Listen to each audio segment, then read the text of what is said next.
歡迎各位又嚟到加國生活，每逢晚上11點至12點喺 FM105.9 廣播直播室。除咗我之外 ，Alex 仲有兩位女士，包括 Josephine Powell 我哋嘅平時我哋嘅節目主持，咁仲有 Jenny Low， 咁佢係 Brampton 華商會嘅會長，咁啊好高興有兩位喺 Mississauga 或者 Pearl 裏邊咧，就係即係好即係比較上係即係等好多時間落去develop呢個社區嘅。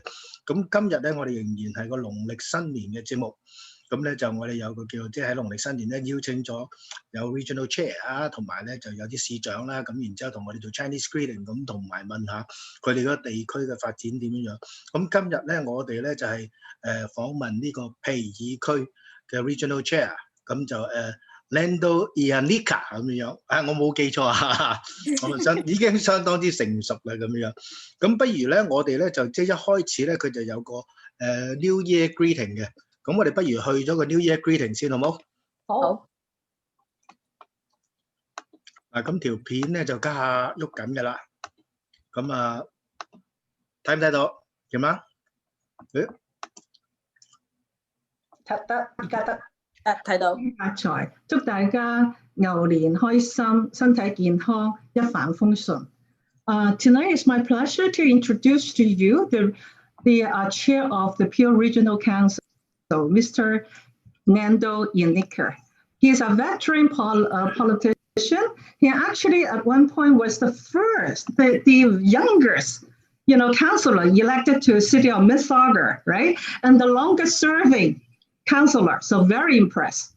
And the other thing is, I would like to tell everybody that, Region of Peel is the regional municipality of Peel region. Actually, it got several excellence awards across Canada as top municipal governments. First, the gold level, and now the platinum level in 2019. So, congratulations and welcome, Mr. Chair. It's an honor to be here. Thank you very much, Josephine and Alec. I look forward to and Kanghe Fat Choi. Yeah, that's important. Yeah, so that's a good start. Yeah. 咁 anyway， 即係佢呢度個 greeting 係好 short， 但係好 sweet， 好 straightforward。恭喜發財。咁喺牛年咧，我哋趁住呢個機會咧，因為播放嗰陣時係年初6咁樣，我哋喺趁住呢個機會咧，亦都係恭喜大家喺牛年咧就係點樣講牛年好運啦咁樣，身體健康。咁啊 Josephine， 你有冇恭賀詞啊？你已經有㗎啦，可以再補過好冇？好啊，咁我恭喜大家身體健康，牛氣沖天，好幹勁，繼續進步。我就恭喜大家生意興隆，家宅平安，就身心健康啊！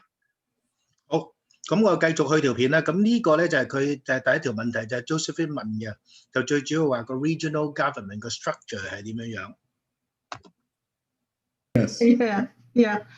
So, Mr. Chair, would you please, tell us a little bit, like an overview of, the Peel Regional Council and how the Peel Regional Police and the Peel, what we call Regional Peel, actually is the regional government of Peel, right? Yes. How they are related to the council. Very good. Well, it's a pleasure, and thank you very much for having me on the show. I am delighted to be here on behalf of the region of Peel, and you're absolutely right. The region of Peel is the third largest municipality in Canada.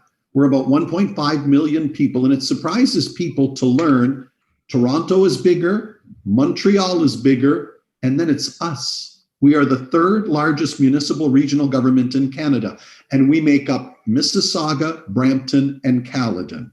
So that makes up the region of Peel. Of course, many of our listeners would know of the Mississauga Town Council, Mayor Crombie, Mayor Brown in Brampton, Mayor Thompson in Caledon. And so they run their local governments with their councillors. And in total, we have 24 at the region of Peel. So Mississauga sends us 12 councillors, including the mayor. Brampton sends us 7 councillors, including the mayor. And Caledon sends us 5 councillors, including the mayor. So that's 24 seats around regional government. And I'm the 25th as chair and CEO. You mentioned I had the privilege of being elected in 1988, which I know is a very, very lucky year. I thought it was.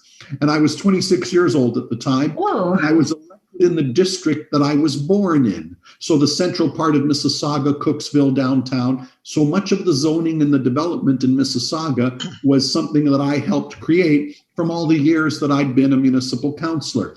After 30 years, I thought I would be retiring and going back to my background. I have degrees in journalism, political science, and economics. And before becoming a politician, I worked on Bay Street. I had all my financial security papers, and I worked on Bay Street for an investment firm. And then the councilman who represents my area where I was born, Ward 7, stepped down. And of all people, my wife said, "You'd be perfect for the job." And I never thought I would be a politician. Well, that was 10 elections ago.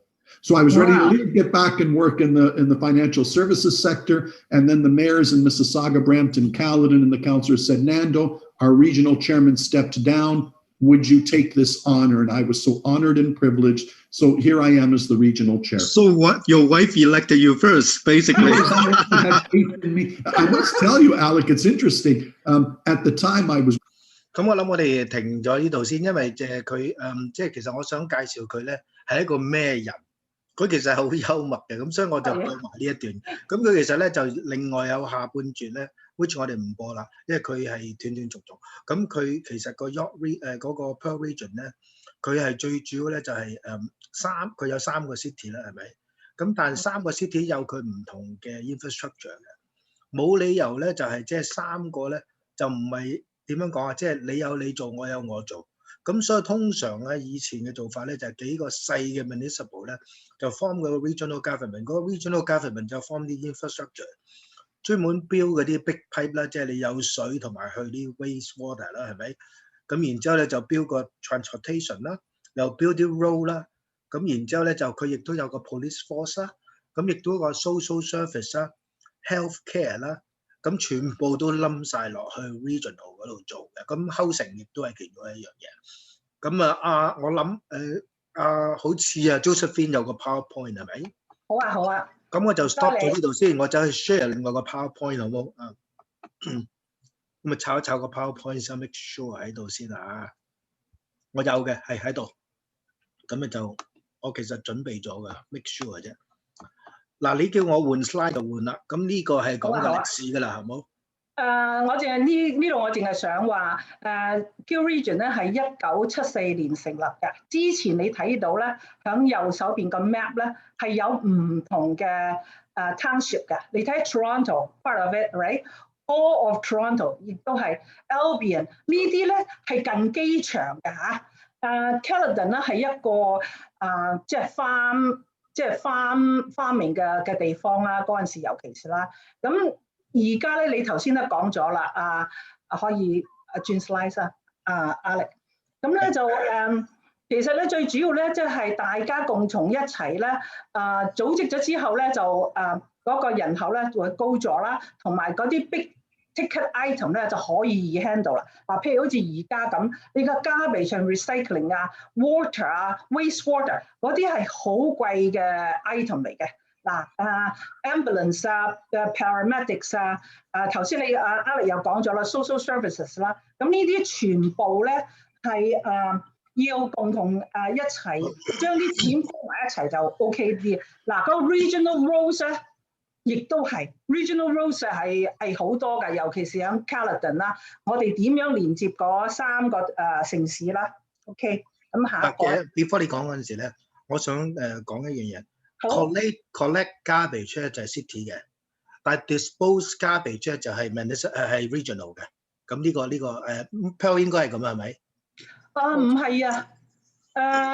garbage collection 都係 regional Peel 㗎。OK， 有少少唔同。我哋就係啦。咁 anyway 呢個就係嗰個 decision making 個 Pearl Region， 總共有25個 council 啦。council chamber 啦，咁呢度我哋可以 skip 啦。咁Peel Region 咧有一度咧，佢嗰個 waste water 啦，同埋嗰個 water 咧，嗰個係 manage 出得好好㗎。如果你睇到咧，我哋嗰個收費咧，年度收費咧，697一個 family 咧，係 half of Richmond Hill 嘅。咁佢係好好，同埋咧，我哋已經係好多地區已經係將嗰個下水道嘅水管已經係翻新㗎啦。響即係 pandemic 之前嗰年咧，你會周圍都見到 traffic jam 嘅，因為鋪過晒嗰啲下水道嗰啲水管。咁跟住再去下個 slide。係啦，我哋只係 high level 咁講啫。嗱，咁你哋嘅每一蚊，你哋嘅 tax dollar 點樣分配咧？嗱，好多人咧就唔係好注重選舉嘅時候，市政府選舉喎，其實你哋應該要注意㗎，因為點解咧？你哋嘅 tax dollar 咧係直接咧，即係點樣分配咧係影響㗎。嗱，你會睇到咧呢個圖咧，呢個係residential 啦，嗰個 tax bill，咁我哋係34% 去 city，45% 咧就去咗 regional appeal，21% 咧就去咗 education 嘅。咁 education 呢個咧都係少啲。嗱，咁佢哋3個唔同嘅 entities 咧，每年佢哋都會有 budget meeting 點樣加減咁然後 together average out 就係你哋嗰個assessment 嘅個 annual increase 啦。嗱，每個 region 有少少唔同嘅。喺 York region 咧，有25% 去 city，25% 去 education，50% 去 regional 嘅。Okay，that's good to know。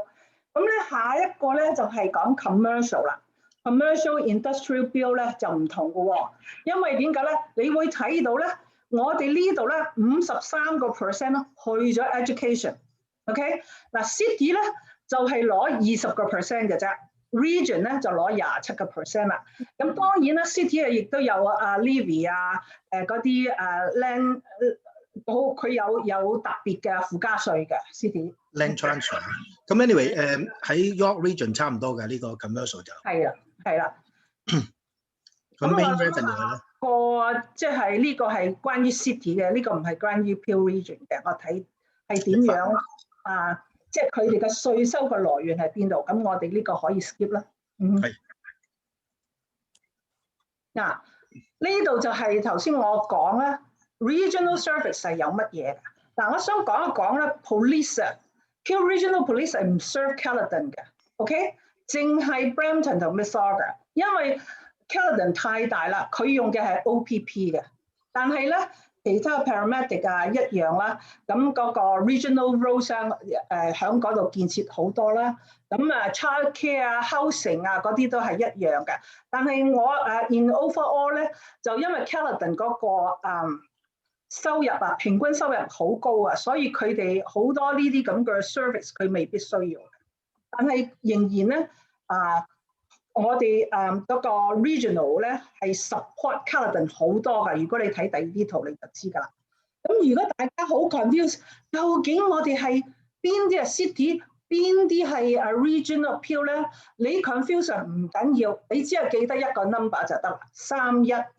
OK， 你喺邊度？你話我需要知道water and wastewater， 咁佢就會link you to 嗰個 department 嘅。或者你係話我 park and rec 嘅 registration， 佢又會 link you to it。咁你唔需要記 city regional appeal 咁長嘅電話號碼。OK， 311相當之好啊。係啦。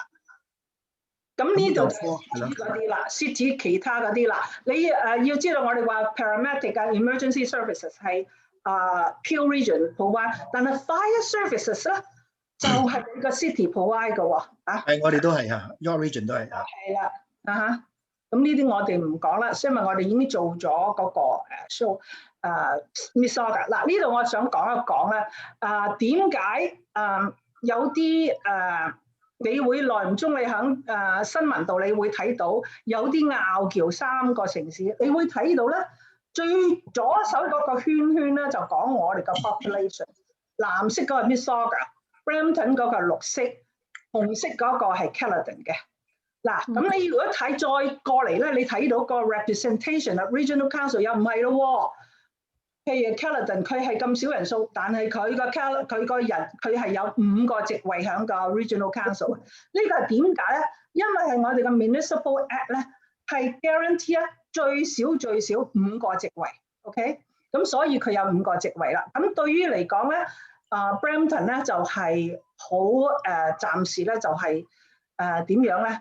好唔有少少唔公平咯。因為點解咧 ？Caledon 每一個councillor 咧係代表15000幾個人， Brampton 咧每一個 councillor 代表97,000幾人，代表每一個 councillor 代表65,000幾人 ，OK？ 咁你會睇到啦，哇，爭好遠嘅。咁呢個係我哋未來嘅政制要改嘅。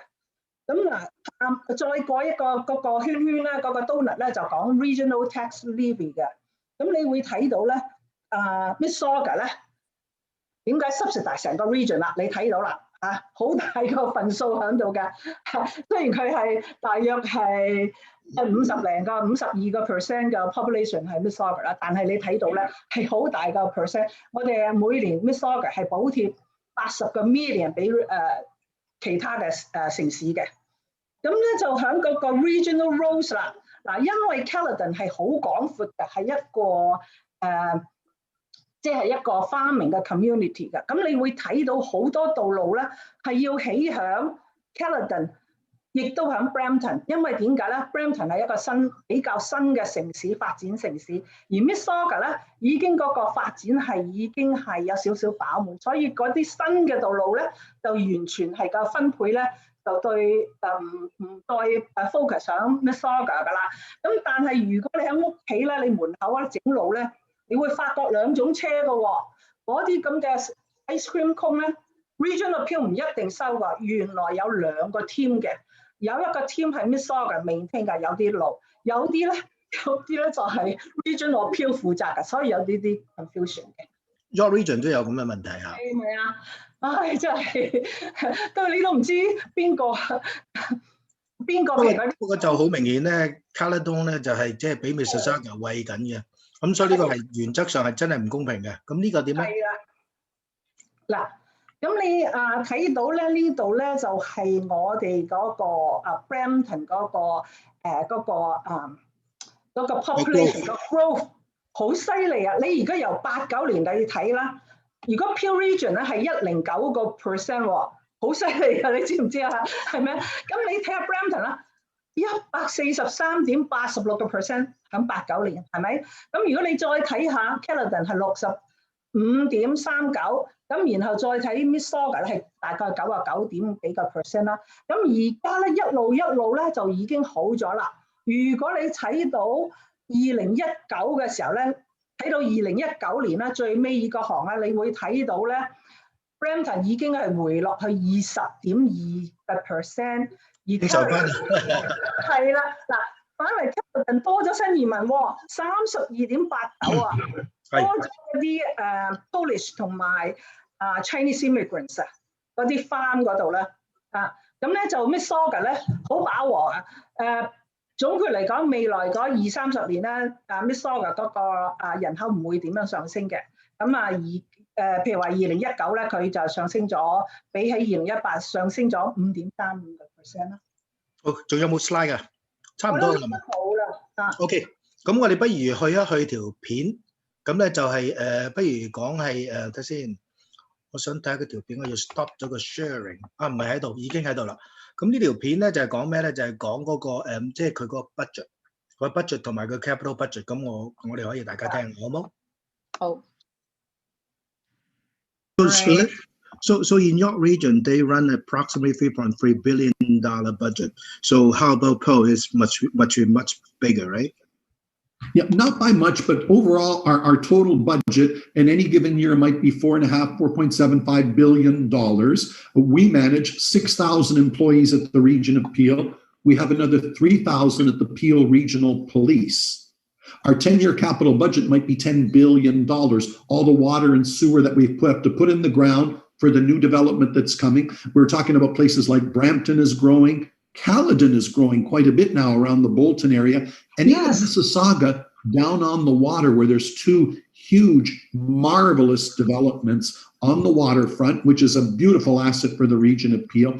We still have a lot of growth, so we have to make sure we have the water, the sewer, the services that you need to keep accommodating growth, because as much as people think we've grown a fair amount, we still have a lot of land and a lot of developable land, and what's changing is we're not growing out anymore. The 1-acre estate lots that are expensive to service, that are expensive to maintain, we need to start growing up like our friend in Hong Kong, and we're starting to transition to that. Skyscrapers, maybe not that big, but in between, and then more townhomes. We call it the missing middle, places where you can live, work, and play. You don't have to drive a car. You have to take transportation, take public transport, because we also have to save the environment. We can't all drive in cars where we're going, and that's the next evolution. The last thing about the region, because of the roads, because of our 400 series highways, because we're so close to the United States market, and one of our greatest blessings of all, because of Pearson Airport. They call it Toronto Airport, but it's really in my region. It's entirely in the region of Peel. We have so much freight and cargo traffic. We move a lot of product in Peel. Every day, today, $2 billion of products traveled on our road.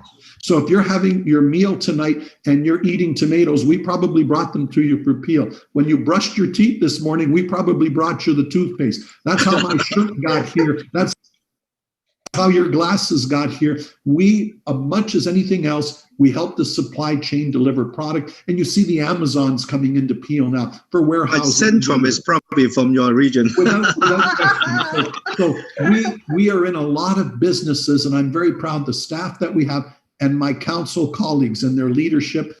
I think we do a pretty good job of it. So in your region, the capital budget is approximately 800 million, but in Pearl's case, there's a lot more infrastructure. How big is it? 咁呢度我哋 skip 咗啦，因為都即係佢方才都講過個 capital budget 係10個 billion at the time 我 pick it up 唔到，咁即係 anyway。另外仲有一個 follow up question 咧，就話 Josephine 問嘅，咁咧就係話講個 tax 會唔會加 tax？ 咁啊，不如呢度阿 Josephine 不如我哋講下 overall capital budget 啊，同埋個 budget of grant， 同埋講埋個 tax， 咁然之後我哋再 move on 去其他嗰啲嘢，好唔好？好啊。其實咧，佢嗰日講咧就係咧會嗰個 salary 同 benefit 咧係支出係最大啦，係即係嗰個11.4% 啦。係。所以咧，佢冇辦法唔加稅，尤其是咧今年咧係多咗會加27個 new police officers 咁所以咧佢一定要加稅，咁佢就話咧大約係加2%，咁咧就係會話喺嗰個 increase 16.7個 million from 2021 for 2021嘅，咁前一年咧佢係加咗嗰個 budget increase 咗445.8個 million 嘅 ，OK， 咁今年咧就會即係16.7啫。好，咁我家有個重量級嘅問題俾阿 Jenny 啦。哇，聽咗好多嘢，好。可能係一個計時炸彈嚟㗎。嗱，佢個 capital budget 咧，其實係好大嘅，包括咧就有1個 billion housing， 其他嗰啲應該係 road 嘅。以前咧呢個 capital budget 其中有部分咧就係 for 嗰個 LRT 嘅。Brampton 嗰個 LRT 咧係咪 cancel 咗啊 ？Hill Ontario 嗰就去馬。佢仲可以兜，佢好似兜埋個 square one 係咪？咁相當之好。我唔知可唔可以兜個 square one 啊 ，Josephine 可以冇未呢個係未知之數，未知之數。咁啊 ，Jenny 嗰個真係 cross our fingers 啊！我睇到咧就即係好似 Ontario 猛滯 ，Metrolink 猛滯，但係呢個 ongoing battle 嚟嘅。因為如果佢唔入個 loop 嗰度咧 ，advantage 少好多嘅。係。佢入咗個 square one 啊，有 density 一定係好事嚟㗎。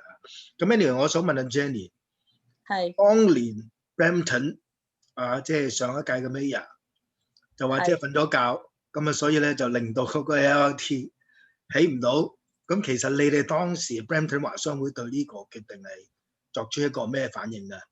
嗱，其實咧就如果佢冇繼續起啦，咁有兩邊睇嘅。因為嗰個 LRT 咧係經過其實係佢係 on Hill Ontario 噶嘛，咁佢一落咧其實係經過Brampton 嘅舊Brampton City Hall 添嘅經過，因為當時咧我哋嗰陣時有個 project 咧就喺嗰度諗住標間 solar house 嘅，即係將一間屋係標啦 solar house， 嗰度有個 district 咧就叫 historical district 嘅，咁嗰度好多人咧其實住喺啲屋咧係唔可以拆唔可以改嘅。咁而佢嗰度你話一路咁落到去 Go Train 啦嚇，其實嗰個 area 咧就唔係好 high density 嘅。如果講 high density 喺 Brampton 咧，就應該喺 Queen Street 嗰邊嘅，即係喺另外一邊嘅。咁但係咧就喺 Brampton 嚟講，唔係話上年個市長係點嘅。今年即係我自己可以大家講下啦。今屆Mr. Mayor 即係Mayor Brown 啦嚇，佢就比較衝勁啲，佢嘅遠見多啲，同埋勤力好多。所以佢咧，如果話上次嗰個突然間hold 咗啦嚇，咁我諗佢哋都好希望繼續去，但係即係應該咧喺 transportation 方面咧，佢應該係上一次都有講過話有佢哋 get 到另外一個 budget 嘅。咁而咧希望可以 connect 到去到即係 Go Train 嗰邊啦。咁即係睇下佢哋嘅變化咯。即係你話完全 cancel，我所知就未完全 cancel 嘅。Josephine 係咪啊？其實成日都變數嘅，唔去啦而家。成日係有變數嘅，我覺得係。幾時即係睇啲 politician bring it back up 嘅啫。係啊係。到㗎，但係因為點解咧？其實喺嗰個 area 咧，我所知啦嚇，佢去 Ontario 一路去啦，我而家都睇緊啲 data 啦嚇。即係佢一路咁去咧，其實嗰個 area 佢去到高嗰度咧，唔係真係Brampton 最 high density 嘅地方嚟。你明唔明啊？明。咁係啦，其實我上次都講過。咁呢個純粹就係城市設計嘅問題。係啊。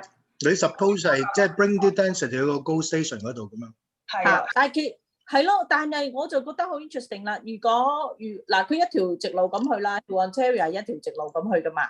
咁如果你係經過咗，你 pass 咗 Steele 之後咧，嗰度其實唔係真係咁 high density 嘅。但係唔係㗎。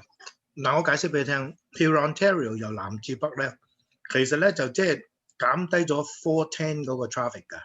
OK，因為好多車其實係北上去 Brampton 嘅，高夫 Mississauga 可能係喺Gardiner 嗰邊或者即係Queen Elizabeth 嗰邊嚟嘅。即係所以其實呢個咧最主要係個幹線。咁你一溫些你標咗之後咧，啲嘢就嚟㗎啦。即係你唔可以話即係喂家下冇 traffic。When you build road in Rome, people will come。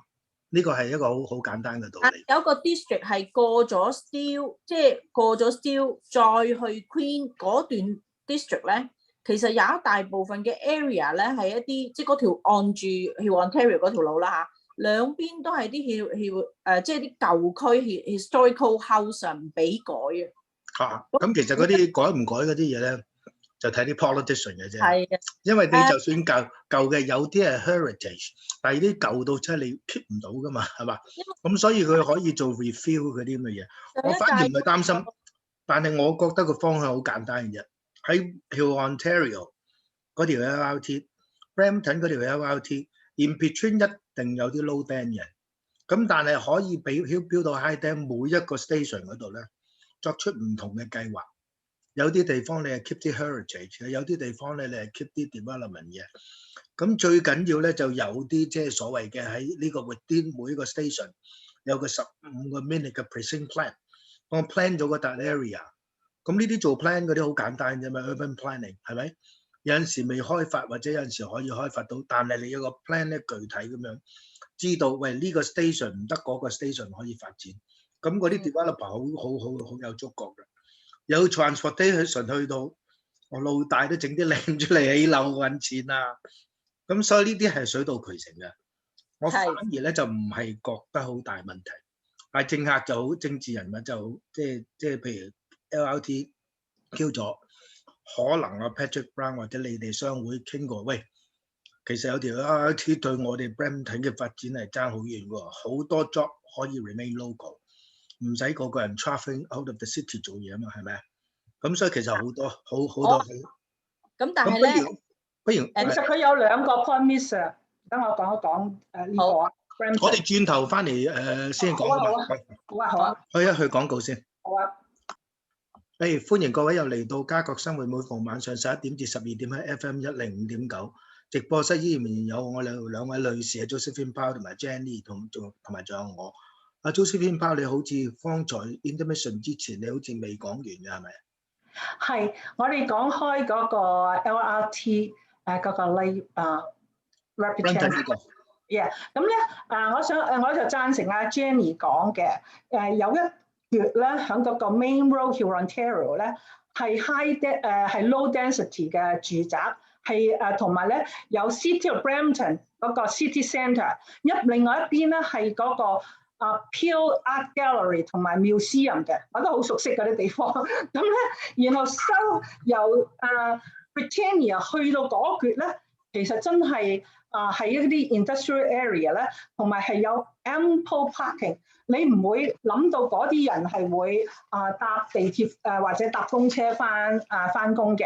咁但係咧，我覺得 Brampton 咧應該係 ask for extension 咧，由 Mississauga 俾你去到嗰個中站，入到去 Shoppers World。Shoppers World 係一個喺 Brampton 裏邊好旺嘅地方，係成個好多人都去 shopping 嘅。咁呢個你係 provide， 即係變咗啲人咧可以去嗰度 more shopping， 係咪就好啲？咁或者甚至你可以嘥喺度咧，喺嗰個Steele 嗰度咧，去到咧 Sheraton College 嗰個 Davis Campus。咁呢啲係方便咗譬如話我住喺 Mississauga North 嗰度，我要去 Sheridan College 翻學。咁呢兩點咧，我覺得City of Brampton 應該繼續考慮。冇錯，因為 Steele 嗰度同埋去 McLaren 嗰區咧，即係Sheridan College 嗰度啦。其實有啲新區咧已經喺 Steele on the Steele 嗰度起咗好多大屋，好多 million dollar house， 好多人亦搬入去噶啦。咁佢就即係唔知點解冇去到嗰度發展。我覺得其實 LRT 咧應該有個打橫嘅 on Steele， 咁就咁樣去咧就會發展到好多地區咯。咁咧就其實咧我哋即係不如咧就去一去嗰個subsidized housing嗰條片好冇？好。咁咧就係因為我哋要轉一轉個 topic 啦，好冇？好。啱啱講完咧 LRT 其實就即係轉一轉去個 subsidized housing， 我去一去條片先嚇。咁呢個應該係冇錯嘅。咁我要 share screen 係咪啊？你等陣先啊，唔好阻到你一陣。有陣時電腦太慢啦。咁呢個就係嗰個 subsidized housing。Okay, Mr. Chair, our first question is very, very straightforward. Okay, first question is, how long do people have to wait for subsidized housing? Great question. Let me begin by saying it varies according to your circumstance, and I will explain that in a little bit more. But let me start with probably the most significant thing our government has done, and I could not be prouder. When I became chair, housing, supportive housing is a big challenge. Yes. There was a while our waiting list was 11 years long. That's unacceptable. And how can you contribute to society if you don't have a permanent address? So we need to provide housing at all levels, market housing, subsidized and deep subsidy. And we've done a great job of that. We went to our council and we said, what are we going to do these next 10 years? And we approved a $1 billion housing initiative passed by our council. We put $333 million in. I was very, very proud to be with Mayor Brown and Minister Hussain from the federal government June of last year, where we did a groundbreaking and the federal government gave us their $256 million.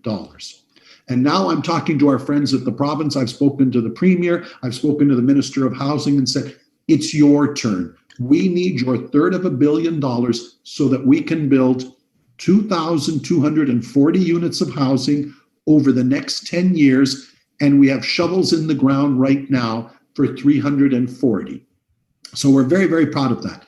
We still need to do much more. To get back to your specific question, what we've done in Peel, and we're very, very proud of this. Some people may disagree, but housing is not like the first person in line at the grocery store who goes first. What we look at is, what is your need and how do we solve other problems? So if you're a woman who's a single mother on welfare with 3 children, you may be the last one in, but we want to move you up the list because getting you housing means you can look after your children better. You can maybe get daycare so we can, and now you get back to job retraining into your job. So that instead of providing housing forever, we're helping you get ahead. If you are someone who's been injured, So you've had an accident at work. We don't put you at the end of the list. Say, how can we help this person? Can we give them therapy? Can we give them to either help them get back in the job market or look after them for all the time they'll have to be looked after? So it is a very difficult question to say how long anybody has to wait. We look at the individual need of a person and say, what is the greatest good we can have to find a solution that is long-term, instead of here's your housing and stay here for the next 30 years until your time comes. That's not sustainable. So what we encourage everybody to do is to call the Peel Regional Housing Office. Here is my unique situation, and we look at every unique situation.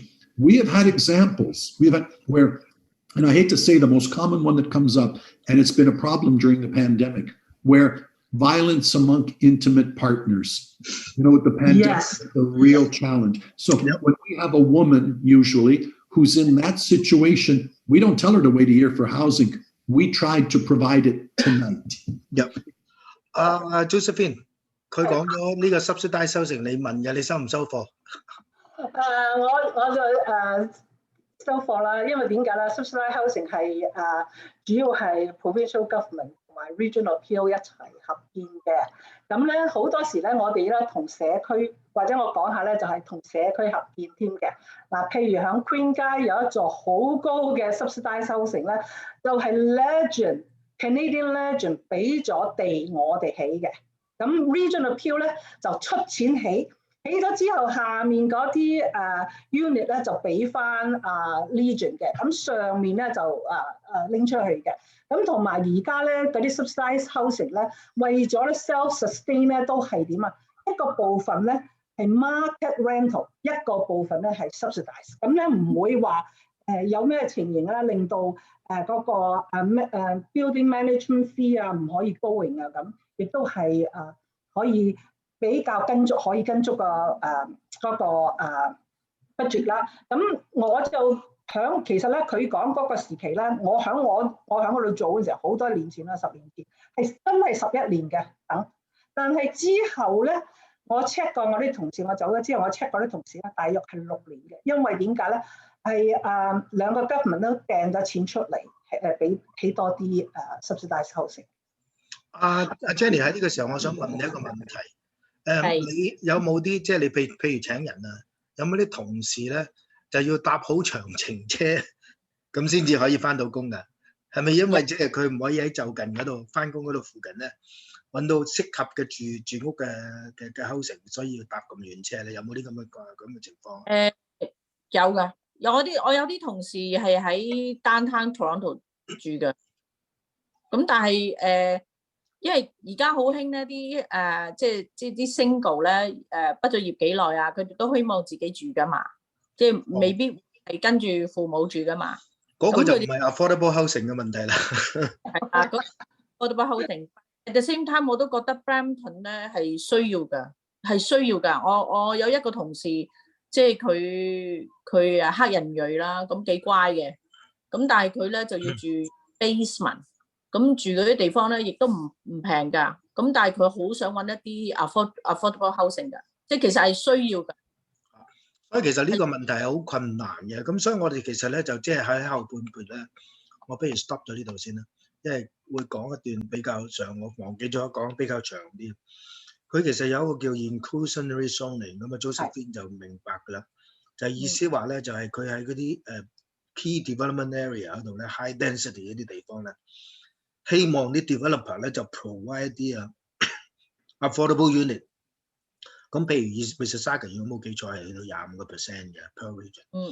咁然之後 York region 加下 start picking up 有10% 咧，就去到25% within 呢個20年之內。咁但係咧好多 developer 咧就拗晒頭，因為譬如你賣一座大廈嗰陣時，有譬如話10%。係 affordable unit， 好多人講，即係你同客賣嗰陣時，佢會點解有啲咁平㗎？咁嗰個 marketing 就係好唔方便嘅。如果你去到35%，冇得玩嘅，除非你係啲大型嘅 development， 有5宗，俾1宗咧就係愛嚟做呢個 affordable tower。咁同其他啲 tower 唔一樣，咁樣處理咧先至可行嘅 ，otherwise 冇得玩嘅。咁所以你搞咁多 inclusionary zoning 係唔係一個 workable solution？which 我哋喺 City of Vaughan 做訪問嘅市長嗰陣時，即係我哋 sort of express 咗呢樣嘢，即係個outcome覺得係嗰個問題。咁反而佢話你要做嗰啲 affordable unit 有幾多個都冇問題，你將嗰啲錢擺咗一個 reserve fund，咁然之後啲 reserve fund 加埋啲 federal 啲 funding。不如起啲 affordable rental 或者 affordable housing， 重拾翻我哋70年代嗰陣時，喺70年代我哋起咗 500,000 嘅 affordable housing， 跟住就 stop 咗。其實你 suppose time， 你唔需要起翻50萬個，起翻10萬個 ，which 係即係個 federal budget 咁55個 billion 係咁用。咁我希望嗰樣嘢就可以減卻咗個問題。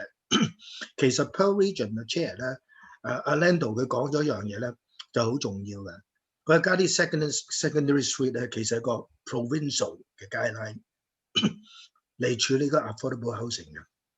但係唔同嘅 city 咧，佢未必一定 necessary 咩呢個 second street 咧，就係個 as of right， 即係意思你要 go full approval。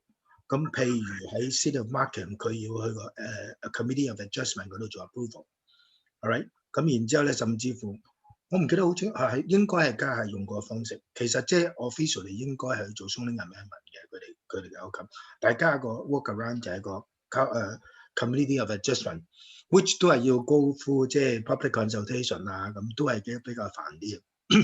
但係 Lando 咧就講咗一個好重要嘅信息，如果你真係要解決呢個問題，喺 Pearl Region 有成分鐘有成50萬個間屋或者個 unit。嗰啲 house 咧其實好多㗎，每個人屋企可能分鐘有1間至2間或者甚至乎3間嘅 empty unit 嘅。其實嗰啲 empty unit 就可以做 secondary house、secondary street， 即係意思咧就 in a way 即係佢話可以咧就即係如果 make it as of right， 即係意思話佢哋唔使經 approval， 咁只不過我諗可能即係程序要做翻些少啦。咁就即係話唔使過即係話 committee of adjustment 嗰啲嘢，咁比較方便咧就可以解決到房屋問題。咁啊 Josephine 呢個 question 咧，我應該問下 Josephine。Roaming housing 唔係咁多人中意 ，secondary street 咧 market 咧就要做 renovation， 整埋個 driveway 先至可以處理到，抌成10皮嘢落去冇人做嘅。但係如果 Lando 講嘅方法唔使搞咁多嘢，你 apply 我俾 permit， 你唔使 go through 好多嘅 paperwork。咁有個 as of right 你可以做嗰樣嘢，咁樣嘅接個方式係咪真係會解決到問題咧？我覺得係唔可行嘅，因為點解咧？第一定要係另門出入 ，OK？ 即係如果你係租一個成個basement apartment 俾人哋嘅，你唔想人哋，你唔係話租一間房，你租一間房冇所謂。如果你租成個 basement apartment 咧，你係應該咧係分門出入。亦都係要可能要分有 kitchen 啊，有 washroom 啊嗰啲咁樣。冇錯啦，分一個另外一個新嘅咪錶啊，即係嗰啲嘅 electricity 啊咁樣。同埋咧，你嗰個 fire code， 你嗰個一定要 meet 個 fire code，OK？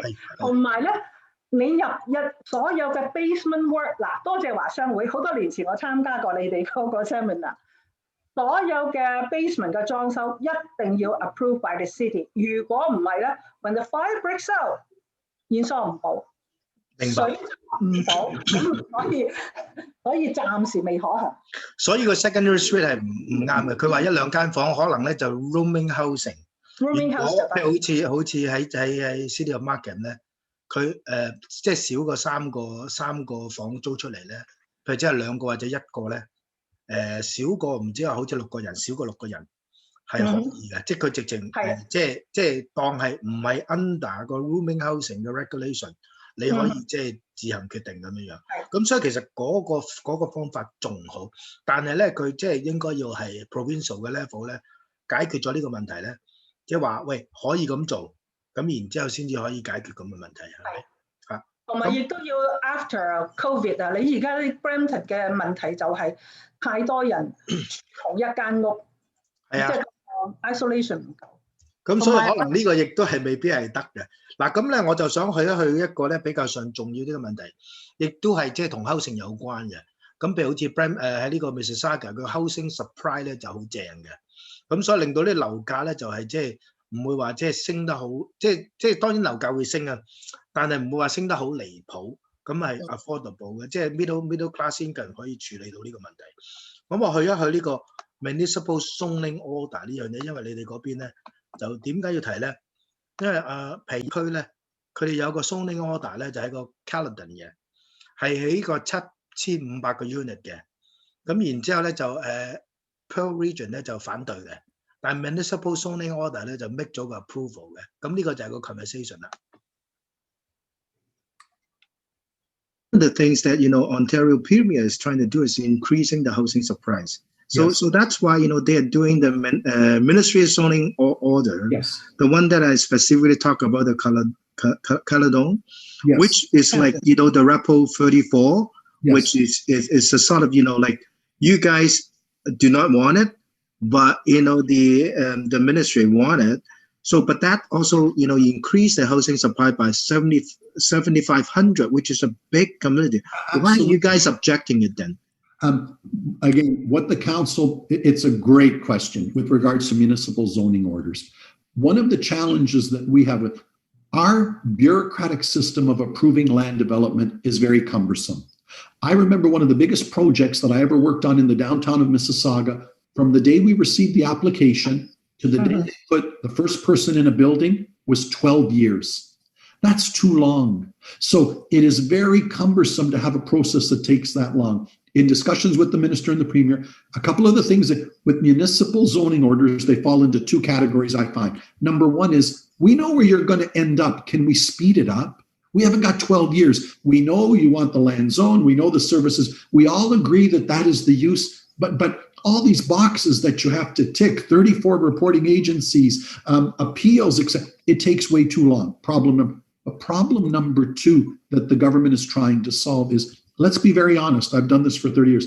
Not everybody wants an affordable housing project next door to them. Not everybody wants the new Amazon facility next door to them. But the government knows we need affordable housing and we need jobs. And what they're saying is, where the planning makes sense, can we move this along and build the housing and create the jobs? And I see the point that they're trying to make. We wish they would respect the local planning beliefs. Right. I think their argument, it's always the case. You upset your official planning. We've given you 3 years, 5 years, 7 years to deal with it. We have to get along, because I've always believed this as well. The best social program in the world is a job. So I respect this government for trying to create jobs and create housing and create factories and create businesses, because that too is the rising tide that lifts all boats. Right. But I think what they have to do to end on municipal zone, I think there should be more from the government provincially saying, here is what we will be doing. In the next year or two, can you get to where we want you to go? Give me the requirement, I'll deliver it. Yeah, basically. We have to step in and I hope arrive at the outcome that we would have arrived at, and not go against what a community wants, but let's expedite the process, because there is no question it takes too long to bring housing onto, and that hurts everybody. 喺呢個時間咧，我就想因為想問阿 Jenny， 你如果即係喺一個 develop 一個 community 咁大，一定好多商機㗎啦，唔使問啦。而且似乎咧 Caledon 咧就好多華人搬入去，一個地方又夠大，環境又優美，係咪？分鐘4000尺嘅屋唔係好貴啊！咁所以其實你多唔多 Brampton 嘅華商咧，就住喺 Caledon 啊，同埋有啲 worker 或者即係 employee 喺嗰邊住㗎。有開始增加咗啦，因為佢有我都話啦，以 Long Still 咧向北咧，同埋 Mississauga Road 啦向 Brampton 嗰邊咧已經起咗好多大屋噶啦，亦都喺 Caledon 咧，點解佢啲屋咁靚咧？因為佢有個好靚嘅 golf course 喺入邊，咁每間屋咧啲地都好大嘅。其實我早知我早10年前我應該要喺嗰度買，好大㗎，佢backyard前一好大啊，要揾架車嚟到鏟草嘅。哦，你想咁啊？唔係，即係我話冬天啊，整個 snow blower 嚟鏟雪啊？即係佢係 farm 嘅，以前係 farm 地好多嘅。咁其實即係商機梗係有啦，但係如果講佢話 affordable housing，其實我覺得除咗 affordable housing，應該要起多啲私人，即係多啲私人嘅即係建築系列咯。但係亦都有，因為有 innovation 嗰個 district 嘅 planning 出咗嚟嘅。咁嗱呢度問題我就唔係根據呢個 affordable housing 嚟做嘅，我即係意思話你個 unit supply 多咗咧，相對嚟講個價錢唔會起得咁快。咁亦都有啲後生仔，如果你曉揸車嘅，去遠啲去卡拉東住係相當之環境優美，理想家園。咁我意思問佢點反對啫嘛，最主要係嗰個問題係嘛？咁其實 Josephine 你講埋。好，即係商機一定有嘅，但係你話Brampton 其實而家好希望吸引多啲即係移民過去即係發展添。咁所以一定有。Josephine 啊，其實呢個 MCO 咧，其實你同唔同意㗎？因為其實搞亂晒所有嘅咁多年喎。唔會可行，點解咧？如果你好多年前你諗下Bridle Path Toronto， 你話要俾啲巴士過，人哋就反對啦。我哋點會需要巴士咧？係咪？係。即係長個區嗱 ，Caledon 咧，其實佢啲屋咧係叫做 estate house， 即係好似阿 Jenny 咁講，其實每間屋咧 half acre 至到幾個 acre。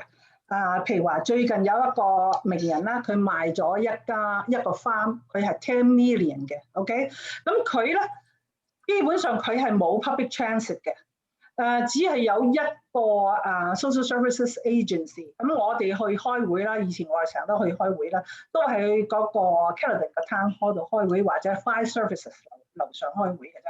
咁咧就近年咧就係多咗中國同埋嗰啲波蘭嘅移民，但係我諗咧，因為佢哋俾嘅地稅啦，好同埋佢哋嗰個環境咧，響度起social housing 咧，其實咧就有少少不實際。點解？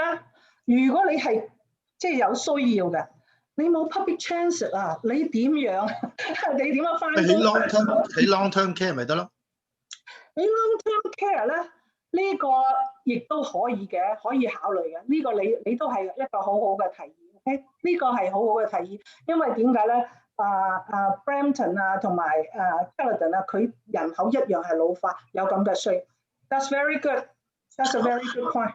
其實我睇到個 Brampton 咧，因為即係已經 exposure 啦，咁所以喺個省嘅立場咧，如果佢批咗呢個咧，你可以 develop 一個新嘅社區，希望咧。有啲 population 慢慢 move 咗去 Caledon， 咁即係亦都係即係改變嗰一帶或者 Brampton 附近嗰個即係生活質素。咁所以呢個未必唔係一個好事啊。譬如 Milton 咁都即係開發咗出嚟啦，係咪？咁所以嗰個係即係可以講係 Brampton 同埋 Mississauga 個 overflow area， 唔係 ideal， 但係遲早都要 move 咗去嗰方面。所以我覺得咧就即係話喺個 Ontario 嘅立場咧，我覺得 OK 嘅。但喺個 Pearl 立場亦都係，因為 infrastructure 唔存在，我都未標嘢，你要打散晒我啲嘢係咪啊？真係困難，真係好遠啊！由我哋 Mississauga 揸車去成個鐘頭㗎，我到以前都好怕去嗰度開會。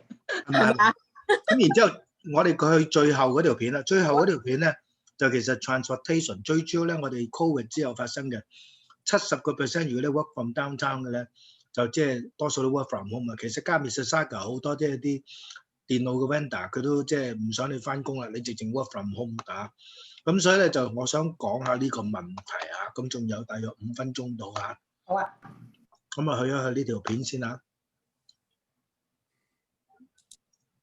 As you know, we have the work from home, like a paradigm change. Yes. Many of the downtown banker, like the corporation. 70% of their staff is actually working from home, only leaving the front lines in there, right? So with the reduced, transportation, how you guys plan moving forward in terms of transit, as well as, road expansion. In particular, I'm more interested with the GTA West corridor, which is also quite important for the logistics. You want to shed some light in the overall as well as the Western corridor? Yeah. Alec, what a great question. The biggest question that any municipal councillor, mayor, chair worries about right now is we are in the middle of the storm right now. with COVID. What is it going to look like 8 months, 18 months, 8 years from now? I believe the world will go back to much the way it was. There will be some change. Very smart gentleman was talking about this. I think it was the president of Microsoft.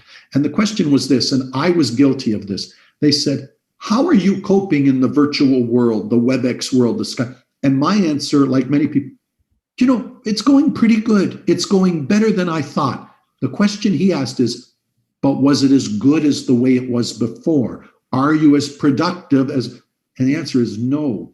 And that led me to believe there will come a point in time where we get back to what normal was. Some jobs will change forever. The people that realize they don't need expensive office, I realize that. But the fact of the matter is, one of the greatest human inventions ever is the city. Vibrant cities where we commune with each other, different characters, different opportunities. You can't build a symphony orchestra for everybody in farmland. You build it where people are that can sustain it, and hockey teams and professional basketball and culture and music, and big cities deliver that, and they deliver it. A lot of employment, a lot of growth going forward is the service industries. They congregate around big cities. So I think the death of the city is overstated now. So what does that mean? What do we do now? So for example, somebody might say, no, Nanda, we're all going to work from home. Get rid of the 413 corridor. I think it would be short-sighted because, yes, I'd like everybody on transit. But here's what I tell people, and I have the privilege of being the chair on our Smart Freight Growth Initiative, probably the most important job I have in moving the $2 billion of product that goes through Peel every day. Between the airport and our 400 series highways, our American market, $2 billion of product. And here's what I tell people. In Alec, the 32 years I've been in government, provincially, federally, has slowly started to put more money in public transit. Like in Scarborough, where you're having challenges with. What I tell them, though, is in my 32 years, though, they've never put one more dollar in moving cargo and freight. Not one. They talk about subways, they talk about BRT, they talk about LRT, but to help move product, they've done nothing. Well, every one of those new 60 or 80,000 people coming into the GTA are going to need tomatoes tonight, are going to need pens to write with, are going to need a new shirt. Or that product's got to come. We move to the 60,000 people in every year. We say we have to build more transit, like in Peel, the light rapid transit line that I was chair on the committee. But once they are home, how do I get her a new pair of shoes? How do I get them the tomatoes they need? You. 咁其實加持翻，仲有即係分零2分鐘咁樣，我哋就 stop 咗呢度啦。咁佢即係 bring up 咗個好 important issue，個 Western Corridor，即係同埋個 work from home 咧，佢覺得咧就係呢個只不過係暫時性嘅。咁始終遲早啲 traffic 會 build up，which 好多個市長都係咁樣處理。咁我覺得又會有少少 reduce， 有部分咧就個 work-life balance 會 allow 一啲員工啊多啲 work from home。咁但係亦都要翻 office 嘅，咁呢個係即係勢在難免。咁但係真係咪去到個程度，令到啲 traffic peak load 會少咗咧？我都有 kind of doubted。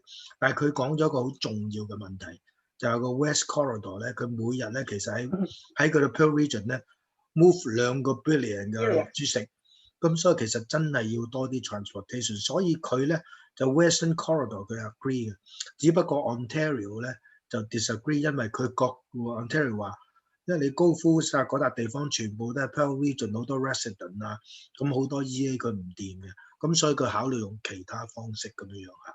咁其實不如Joseph Jenny 有冇啲總結30個 second， 跟住Josephine 再做埋總結好嗎？嗱，我就覺得啦嚇，即係講得冇錯，我11個商家咧，我會咧，即係就算呢個 pandemic 開翻啦，即係我估計 by the end of 呢一個年先至正式真係 go back to better normal， 但係咧未來呢幾年咧，我都唔會話 100% 俾晒我啲同事一齊翻晒嚟，我都會 half and half。